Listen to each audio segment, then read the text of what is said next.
Salam and hi everyone. In this video, I want to show you how to create this coil shape by using Autodesk Inventor.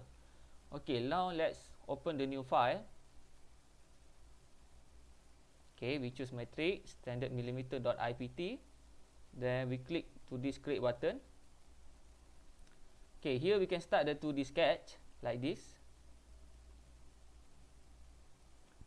Okay, now we can choose this plane. Okay, so here firstly we need to draw a center line.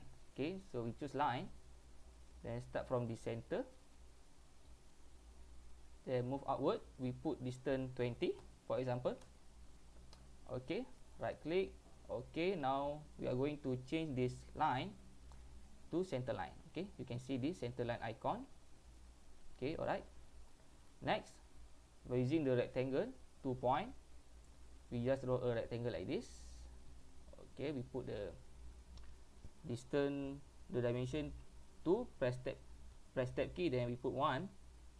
Okay, press enter, right click. Okay, so we click to this dimension in order to specify the distance between the center line and this rectangle. Okay, so we put the distance 8. Okay, alright, so now we can click finish sketch. Now we are going to create a coil. So by click to this coil icon, we select the profile. Then here we need to specify the axis for the coil.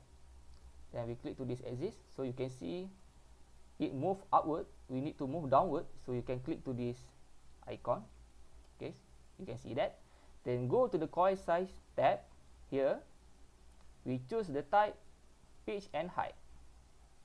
So the pitch, we put the distance 4 for example, and we put the height 20. Okay, then simply click OK. So now you get the coil shape. Okay, so done with our 3D modeling tutorial, Autodesk Inventor to create the coil shape. Thanks for watching my video. Don't forget to subscribe and follow my YouTube channel for more updates and information. Thank you.